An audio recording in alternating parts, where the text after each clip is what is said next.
All right, now we're going to measure active and passive thoracic spine side bending range of motion.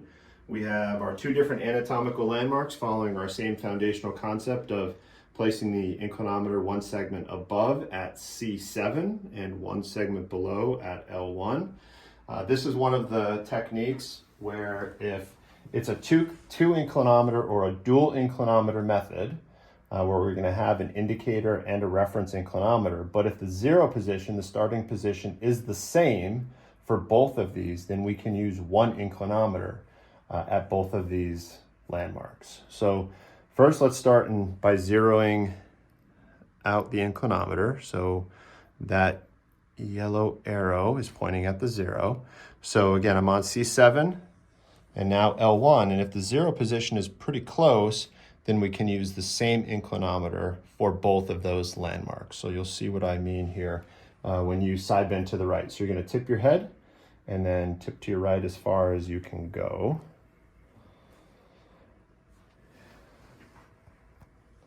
So I have the number at this superior landmark of 70, and then I would subtract about 32 from the top number to get the active right side bending measurement. We can also measure that passively. So let me have you put your arms across your chest. So I'll have you side bend your head and neck, since the upper thoracic spine contributes to neck motion.